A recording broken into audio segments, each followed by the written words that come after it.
Hello guys, welcome back to my channel, and in this video we're going to go over the spending guide that I uploaded to my website. This is not a real guide, these are just some tools and guidelines that I follow when I decide if I want to buy a pack or not. And this is based on my personal opinion and my personal experience, so take everything with a grain of salt. Other people might have different opinions on the topic. It's entirely up to you if you want to follow it or not. Here I'm just trying to give you an idea to let you decide on your own which packs are worth it and which ones are not. In the first part of the guide, I wanted to address the topic of whether you should be a spender to play the game or not. And I think this game is extremely free-to-play friendly. You can play it as a sort of single-player game. You don't need to compete with anybody. You don't need to do anything to enjoy the game. You can just push adventure as a free-to-play. You will get a lot of resources. You can max a good number of units also in the future. So I think this game does a really good job. If you don't pay, you're just going to progress slower and maybe a bit more uncomfortable. So you will have to be creative with your teams and stuff. But you can get to the higher stages of the adventure, no problem. The things you cannot really compete in will be PvP and bossing, unless the server you're playing in is basically dead. So maybe you can compete for the top 10, let's say, but it's going to be very, very difficult. If you want to compete in PvP, you have to spend, and you have to spend quite a lot because you will have to max a lot of the units that are coming out. You will have to invest in the revolution subnodes of those units. So it will take quite a lot of money to do that. I don't recommend it.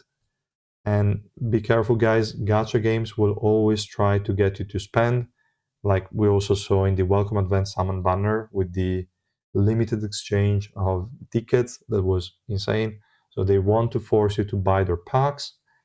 And I would say if you don't have self-control and you're not wealthy, you're not well off, it's better if you don't do it, because you might fall in a sort of addiction that these gacha games try to give you by getting you to spend more and more and more. So my recommendation would be not to spend. But since you're looking at a spending guide, I'm guessing you already decided you want to spend. So we can move to the next point on where you should spend your money, which is the next point, and also which packs you should be considering. I would recommend everybody to use the web shop for a few reasons. The first one is obviously the cashback. This is not a real cashback, so you're not going to get your money back. You're going to get points that you can use instead of real money. So 10% of whatever you spent, you're going to get back in the form of points. You will also get access to discount coupons. They every now and then give some randomly. And also, when you spend every month, you're going to get a coupon based on the amount of money you spent in the last month. So these are all additional ways that you can at least lower your recurring expenses. If you're just a one-time spender, it doesn't really matter where you do it. So yeah, this is yet another way they try to keep you spending. Because if you have points, you're like, okay, I have a discount, so now I'm more motivated to spend.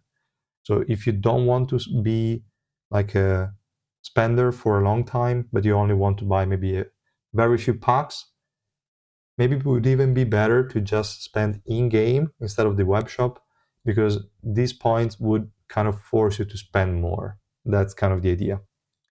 And we also have some web shop only deals. Some of them I added here in the screenshot that are fairly good. We don't see the prices because I hid them, but still the packs we see here for the web shop are actually pretty decent. Also, there is an additional information that the web shop is based on basically the location you were at when you created the account, more or less. So with a VPN, you could make the web shop have a different currency from your own. That's especially useful if you're in Europe, because European prices are complete dog shit. So you're better off just starting in some countries in Asia or something like that. But that is just, again, additional information. It's kind of up to you. If you already created an account, then this does not apply. Then we have the next point, where I give you some generic information on how I approach like buying a pack. I always convert what the pack is going to give me into Suspendium. And we don't have one-on-one like translations or like conversions between item and Suspendium for a lot of the things that we find in packs. And for that, I added a table here in the guide with some references that I use. I would say to define a value of an item. I did not add black market tickets because that's 500 Suspendium per ticket.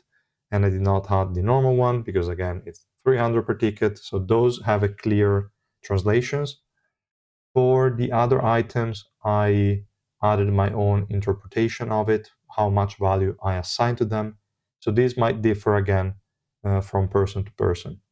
For me, random SSR unit and SSR plus unit and XSR plus unit all have zero value.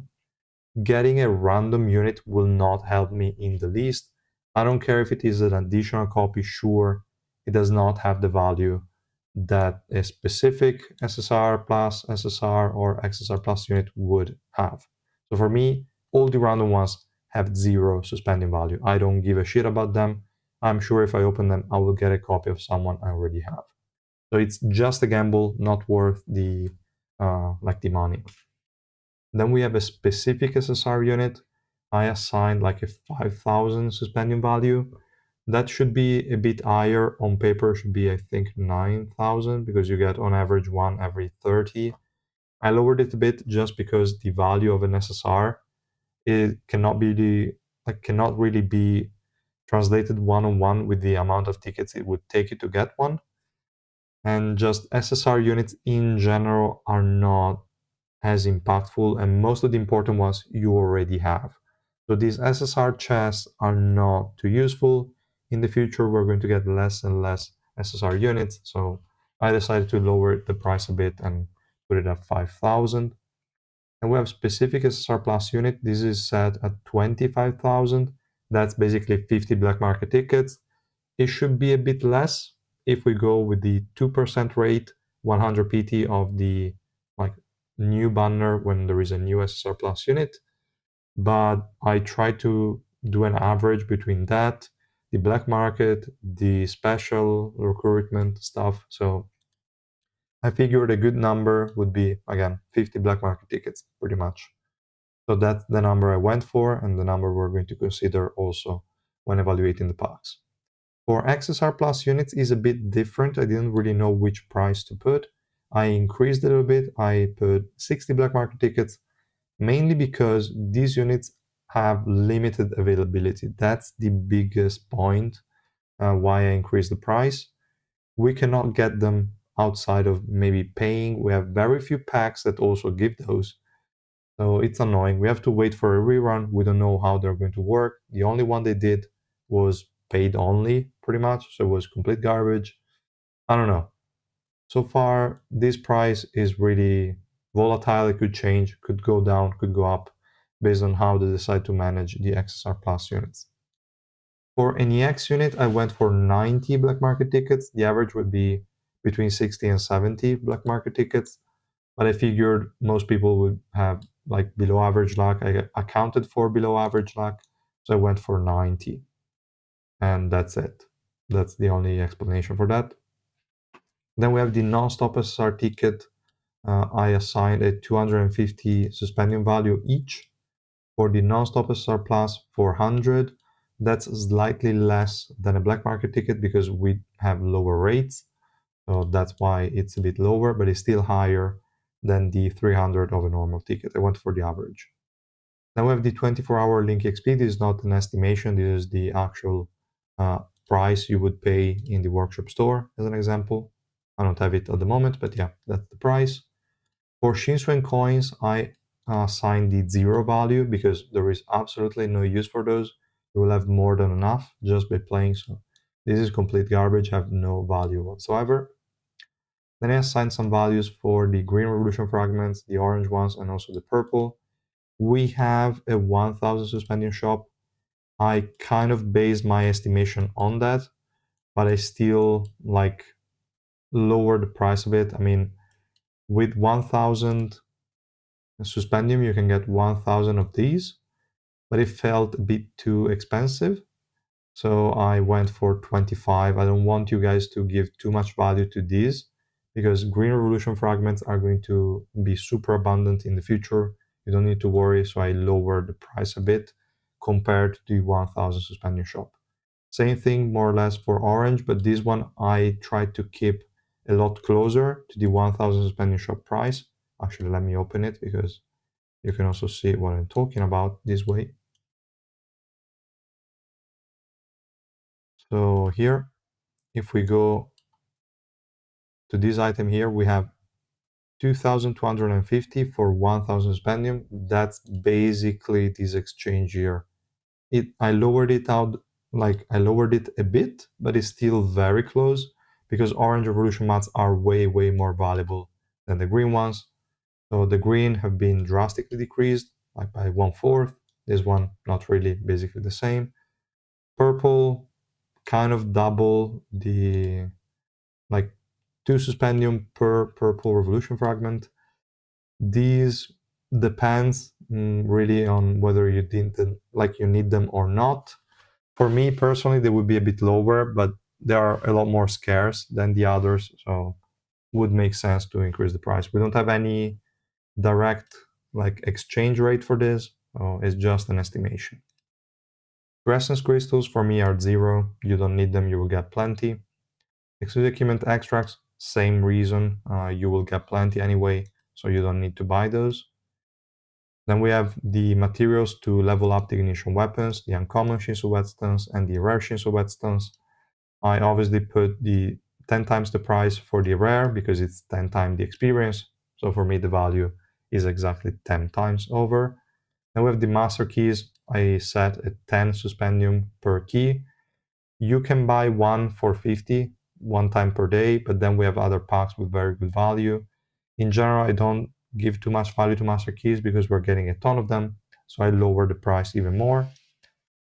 We have every now and then a full ignition weapon set. I gave it a random number of 2,000 just to be a bit higher than the materials.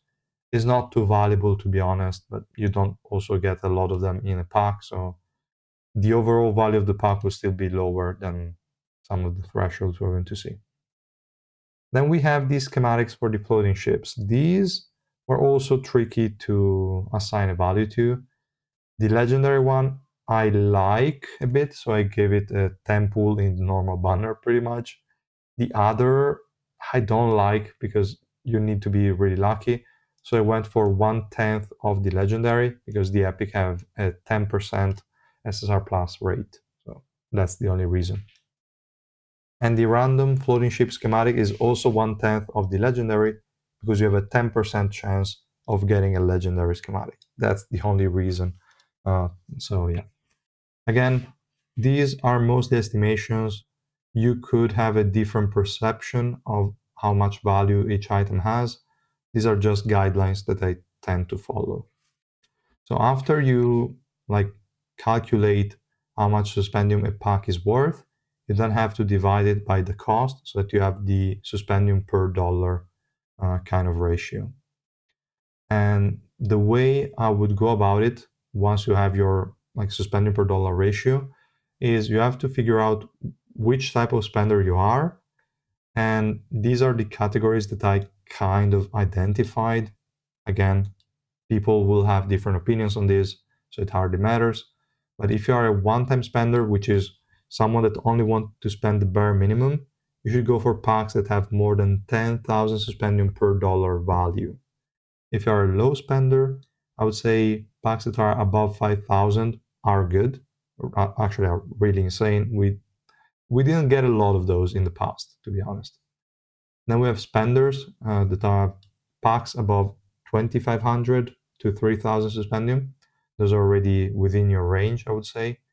If you are a whale, you can also consider the packs that have a 1,000 to 1,500 Suspendium value. And if you're a Kraken, just get whatever you want, obviously. So that's the distinction I made. Let me know in the comments if you think it makes sense, if I should change some thresholds, let me know. And yeah, as I just said, people might have different opinions on this, so take everything with a grain of salt. And as a general rule of thumb, I always avoid packs that have no limits, because those have usually trash like value. You don't even have to calculate it to know. They're pretty much garbage. You should avoid offers that will give you materials you will have an abundance of in the future. As I said, Green Revolution fragments, Terrescence crystals, exclusive equipment, and stuff like that. So totally useless. Don't bother. And also deals that are in the daily, weekly, and monthly shops. Those are pretty bad on average. I think I calculated a couple of them just to give you an idea. They're not the worst in some scenarios, but you should generally try to avoid this, the daily, weekly, and monthly. So yeah, that's the idea.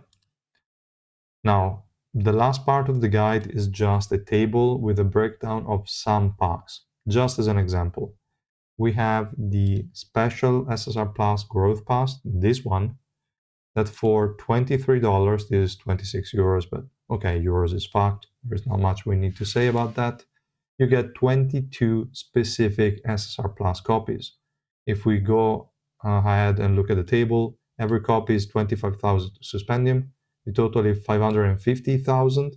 For $23, it's an average of 24,000 per dollar. That's insane value, literally insane value.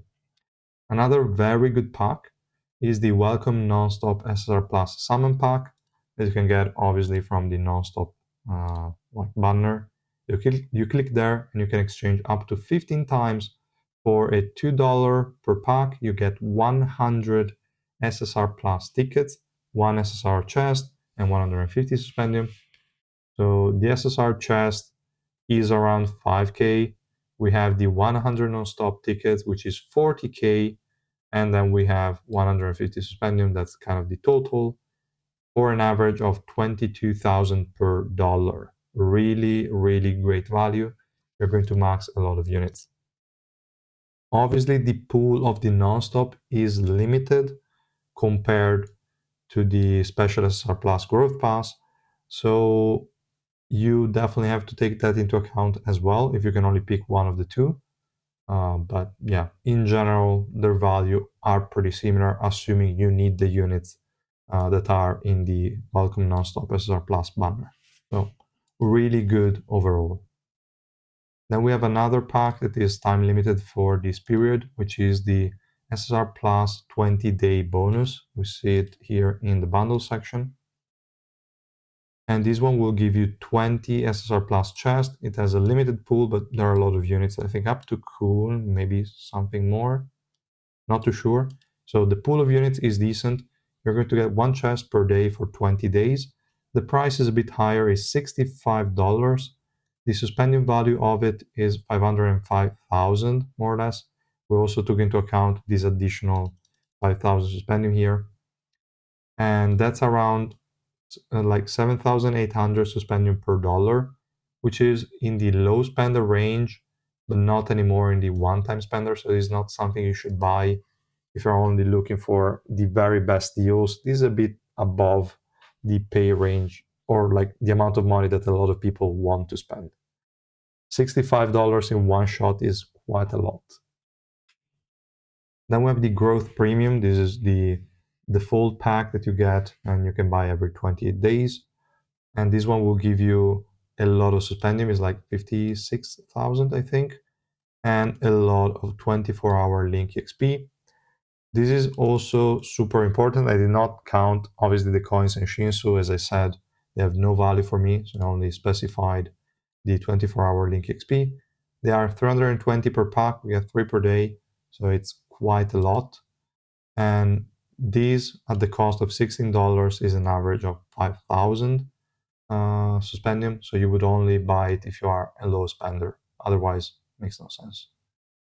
Then you have also the Adventure Clip bundles and the Story Mode deals that are pretty similar. You get a good number of black market tickets for fairly cheap. And these are around 3,800 Suspendium per dollar. Pretty good. Then we have the EX Guarantee Pack that is available in this case because of Loose Leg, for example.